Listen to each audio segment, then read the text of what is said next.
Budgets are a great way to keep track of your finances. And in today's video, I'll give you 5 steps that you need to complete in order to create your budget. Now let's dive into the world of budgeting. Hey guys, my name is Timothy. Welcome to my channel where we talk everything personal finance. Like I said, in this video, we're going to be talking about how to budget and how you can start your own budget. Let's get right into it. First, we need to know what a budget is. A budget is a plan that you write down and you decide where to put your money.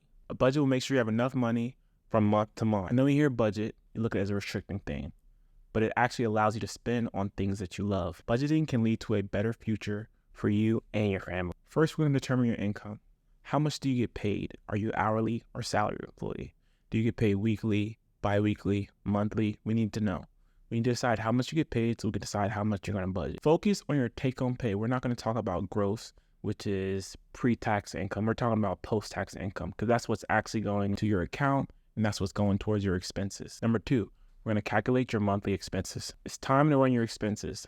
So get out a pen and paper and let's run these expenses right now. First, you're going to break your expenses down in necessities and discretionary. Necessities are going to include house, transportation, groceries, insurance. Anything you need to survive in a month is going to be considered necessities. Discretionary is going to be going out to eat. It's going to be going to play putt-putt. It's going to be going to trampoline parks, anything you don't need to survive. Calculate your expenses and how much they cost you a month. So you can go back into your statements from previous months and you can look at how much you spent on gas, housing, how much you spent on groceries. You can go back and see how much you spent on the cell phone bill, how much you spent on the heat bill. And you're gonna write these down. You can go back within 3 months and you can average it out.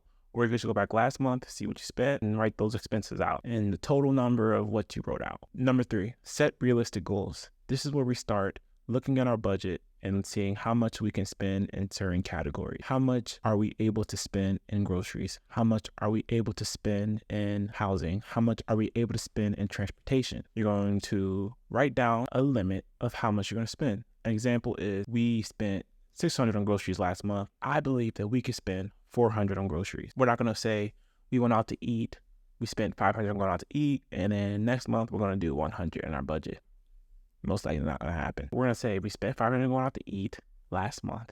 This month, let's go for $300 on going out to eat. It's a process. You're not going to end up cutting everything out in 1 month. If you are, you're amazing. You want to gradually decrease your expenses and increase your savings. You also need to know what is your why. Your why could be you want to have an emergency fund. You want to take your kids and your family on vacation because you want to invest more. You want to prepare for your future. If you have a why, leave your comments below on what your why is. Also, make sure you subscribe and like this video if you're enjoying this content. And to the 4th step, now it's time to track your spending. There are endless apps out there. There are Excel sheets. If you're a beginner to budgeting, I'd recommend starting with simple notebook. You can go to Five Below, find a notebook, carry it around. When you go out to eat, when you go get groceries, you just write down how much that was. You just track from your budget. So say your grocery budget is going to be $500 and you spent $200.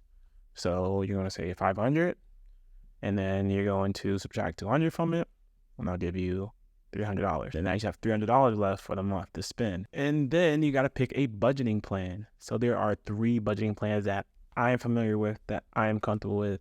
The 50-30-20 rule. And by going with this rule, it means that you're going to be putting 50% of your paycheck towards necessities. So you need to ensure that your necessities are within 50% of your paycheck. If they're over, you might want to start looking at things or looking at ways to cut bills, to cut expenses so you can get to that 50%.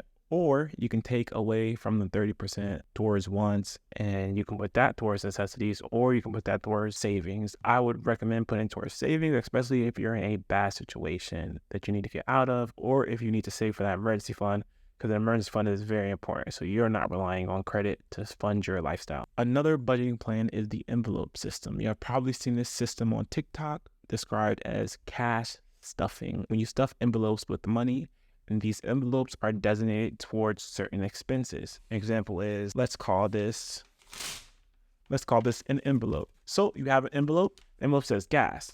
So you're going to stuff whatever you're budgeting for gas. So say you're budgeting $200. You're going to put $200 in your envelope. You're going to get envelopes off Amazon, Etsy, and they already come with binders and you can just stuff money in it. And then you get hold on the envelope that says groceries. Now in this envelope, you're going to stuff your grocery money for the month. So let's say you do $400 for groceries. We're going to put $400 in this envelope. and that is how much you're gonna spend on groceries. The envelope system is a very good system to use. It really helps you stay within budget because you only have that much money to spend on that month. And your final budgeting plan is the multiple account plan, which is a plan that I actually use. I have like 4 different checking accounts. Now I use it. I have bills coming out of one account. I have groceries and kind of fun money and just anything we spend coming out of another account. Then I have a whole different savings account. I would recommend this plan. Have multiple accounts. Budgeting is not to restrict yourself. It's more empowering and allowing you to spend in the areas that matter the most to you. By taking control of your finances today, you're investing into a better tomorrow. So start small, stay consistent, and watch your financial goals turn to reality. Stay realistic with your goals, plan ahead, and at the end of the day, remember your goals and why you're doing it. Don't forget to like, subscribe, and share this video with anyone you think could use help with budgeting. Until next time, stay financially savvy, keep reaching your dreams.